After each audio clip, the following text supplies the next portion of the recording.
Hello guys, Dan here from Funhouse Mirrors. In this video I will be taking you through my rig. So it is a laptop rig, meaning the keyboards are hooked up to the laptop, which makes the sounds inside of the keyboards. So for this video, I think the best way to do things is to start on the hardware side, which is the keyboards and the pedals and the iPad, and then move on to the software side.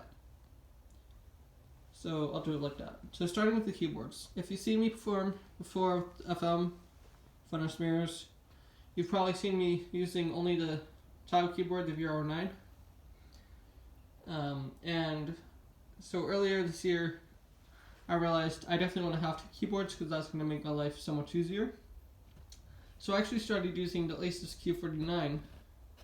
So the VR09 was on the bottom and the Asus was on the top. Then I realized, oh crap, I definitely need 88 keys. Sorry. 88 keys for some songs, and I definitely like having the weighted keys for piano and like strings and stuff like that. So now I have the Juno DS88 on the bottom and the VR09 on the top. Now generally, I like having like the pianos and the electric pianos and like the clavinet, actually not really clavinet, things like that on bottom, and having things like organ and synth, things like that on top. It really changes from song. It depends on the songs. Life isn't pretty, so life isn't pretty. Since you're probably going to be not always like that. But that's just generally how I like it. So as for wiring, the Juno actually doesn't send MIDI directly through the laptop. It's all through the VR09 first. And the VR09 is on split mode because it has a feature where if you have it on split mode and you have another keyboard MIDI up to the VR09, you can have the VR09 play like one of the layers. So like in this case, I think it's like the upper one. And then in this case, the patch I have right now, it's the B3. And then on the bottom, you can have the other keyboard play the other layer. So I guess the lower one, in this case, be a Mellotron, because I'm on the Venetian Lounge preset, so it's Mellotron B3. So that's that, and then each of the layers is associated with a different channel, and when those two channels go through the laptop, I have it set up so that it recognizes that, like, you know, mid channel 2 is the Roland, or the VR9, sorry, and the mid channel 1 is the lower one, which is the Juno. So, and then it turns to the Geekoformer and life's great. Hopefully, usually. So, that's that. There's the keyboard. So, Juno DS88 on bottom, VR9 on top, MIDI, USB, split, yeah. Pedals, I have a sustain pedal, because I'm a keyboardist and a sustain pedal, and I have a Wazacraft Delay, which I use for more conventional delays, things like haiku, which I do on the intro. I have like so there we go, now it's on. And I use it also for crazier things like Good Morning Solo, or other kind of things when we're doing, you know, like the improv-y stuff. I like to turn this on every now and then. So it'd be a thing something like that. Alright, we're gonna make this scream. This is probably too loud. And we're gonna do this.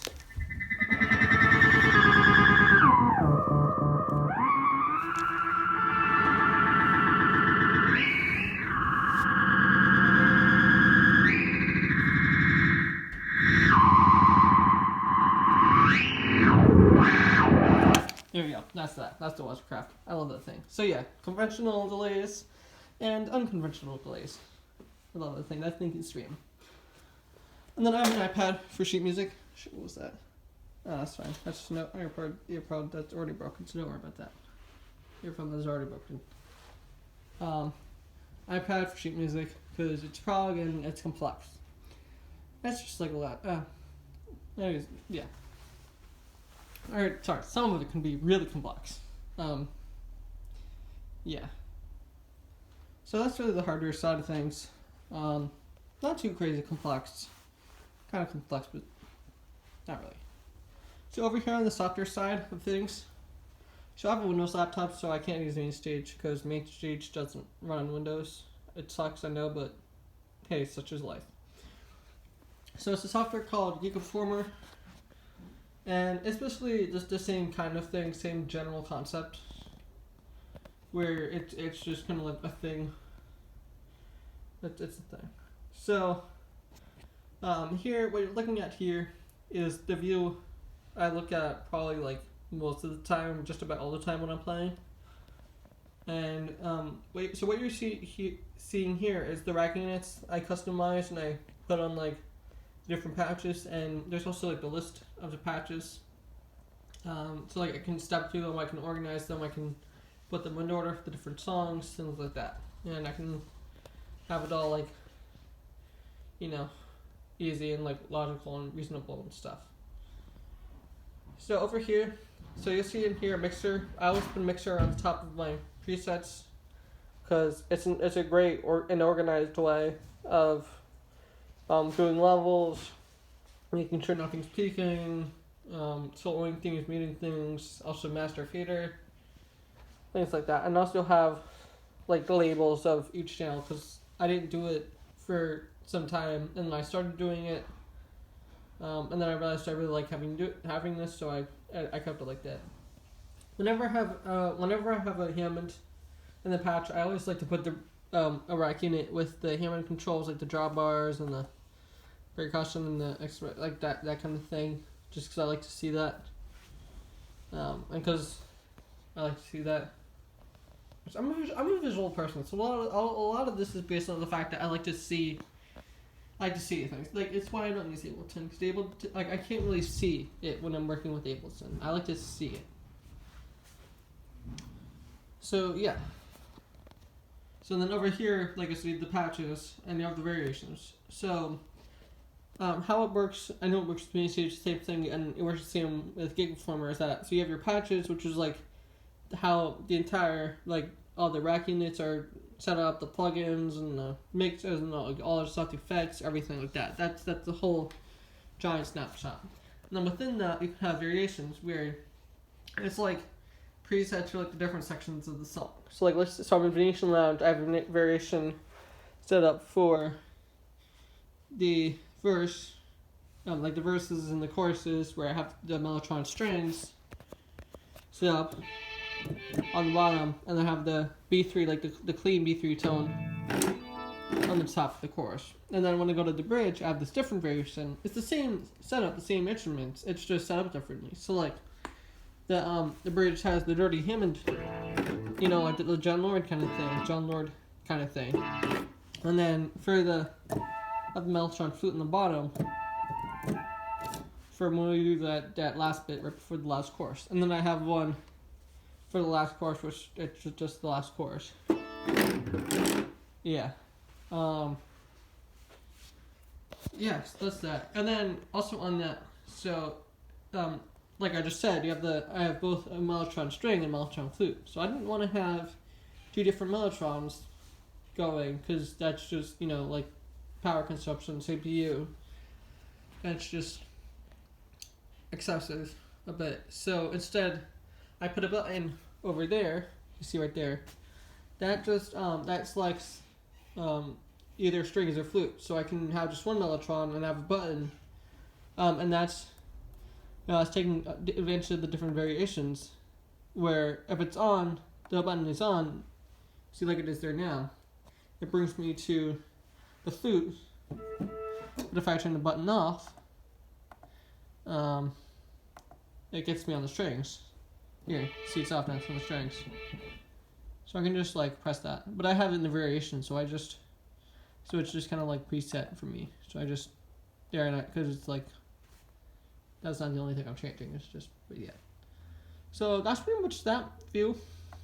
There's also the song view, which I never use because it's prog. It's not going to work with prog.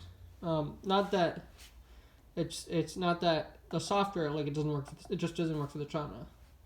And then there's the back view. So let's go let's go to landfill. So this is my patch for landfill. And then, so here you see all the different blocks. So each of these blocks represent a different unit. The green ones are instruments, which I mostly use the Arteria V collection plugins for the instruments, but sometimes I use other ones like Sonatina. I use like orchestral things like here instead of the glockenspiel because it's landfill. You have the you have like the so yeah, that's Sonatina. That's not Arteria, but the most of the ones are Arteria. The orange ones are Midians. So I actually kind of like how Geekoformer does this. Handles Midian. It's not a method I thought would work, but has really grown on me, and I actually like doing it this way. So basically, each of these represents a Midian block, with its like keyboard split, and it's like, you can block things. Like, let's say I'm like playing a Hammond organ, I want to block pitch bend because I don't want the pitch bend to pitch Hammond organ because the Hammond organ doesn't have pitch bend. Same thing with piano. For piano, I would probably block the mod wheel too because piano doesn't have mod wheel. So it's like, what's the point? It's just not going to sound good. Yeah. So, and then I can do different channels. And then the channel here, I can like block channels, and that's where I get the different keyboards. So if I have one, like let's say I have channel 2 blocked, channel 2 is the upper. So if I have channel 2 blocked and channel 1 open, that means the sound that notes are only going to pass through that Midian block when I play on the lower one, because the upper one is blocked, but the lower channel is open. So yeah, and I can use MIDI filters to take that to the next step, but that's kind of like the next step. That's just the general gist of things. I'm trying to do the general gist of things here, not go crazy in depth. And then like I said, split. So like if I'm on, I'm in landfill. Oh, here. So landfill, there's like 4 generic sounds. There's like 4 oval sounds. You have the glockenspiel for the intro. We have the Moog Taurus note for the intro, and I also like to trigger it using during the mosh section too. That's like that. And then so this set up. So this is a split. So I have one Midian block for the glockenspiel, and then another one for the Taurus, because even though they're on the same keyboard, they have different splits, and that's how I do that.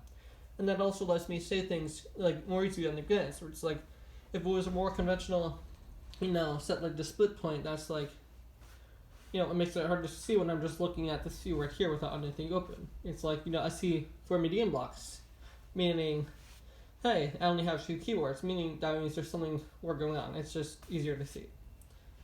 So that's a split, and that's why I get the Moog Taurus to sound here, but not up here, and vice versa. That's how I get the glockenspiel to sound here and not here, because I have it split that way. And then, yeah, so I think those are the Midian blocks. So yeah. And I showed you guys sound view. Like I said, this is one lyric go. Also, the blue blocks are audio effect units. The gray is mixer. Like I said, I always like to have the mixer open. I always like to have a mixer on the rack, whether I have like 1 plug-in instrument or I have 7, just because it's like an organized way of levels, etc., whatnot. And then the yellow is just audio out. That's like it sends the audio out of the laptop and to just out of the laptop. So I think, did I get everything?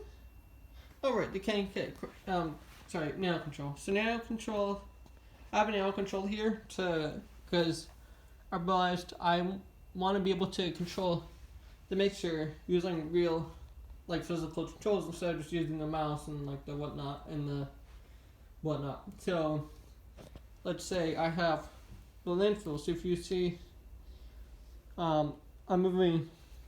So when I move the fader on the nano control, it moves the fader on Geekoformer. And it does that. And I can also solo things, mute things from it. Geekoformer isn't a DAW really, so it's like there's not really much function to the more DAW-oriented controls. However, I use these quite a bit. When I'm sampling things, I'll use the stop and the play buttons for sampling, like to play the samples.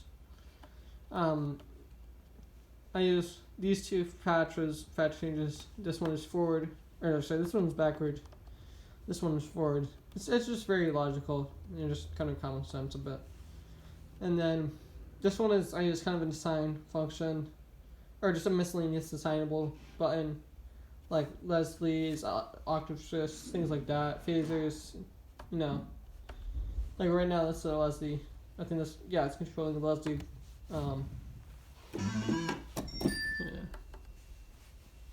Yeah. There, now control Leslie. Now Leslie's on fast. There's on slow. So yeah. So that's that. Okay. I think that's just about everything. I don't think there's. Oh, and then just focus track. I'm using a focus track from the auto interface because I was like, I don't want to do the whole mixer situation with the RCA and that was just a pain in the butt. Alright. Oh, and also another thing here that I want to show. Let's see, where was it? Was it? Oh, yeah, finish launch. So I'm mentioning the button here. So I'll put oftentimes I'll put different buttons here, controls for minute control, just to see, for the Mellotron. I'll put MIDI filters, which I know I was talking about earlier, just to take the MIDI in block to the next step. Like if I want to, within a song, if I want to have some variations with, let's say, the matrix, the upper high matrix, go into the upper, and then other variations to both, I can use the MIDI filters to do that. And I also put effects bypasses up there sometimes, like if I'm Wurlitzer, if I want the phaser on some variations but not on the other, I'll put a button there to bypass. And yeah, so I think that's basically it. I hope you guys enjoyed this. If you have any other questions, comments, anything, I'll be glad to answer and just chat with you guys. And I hope to see you next time, whenever that may be, after this whole COVID thing goes away. And I hope it's with me performing with FM and, seeing you guys out there and you guys seeing us. And until next time. So thanks for watching. Let me know what you think. If you have any comments, concerns, questions, whatever, I'll be glad to hear them, answer them. And until next time, see you guys.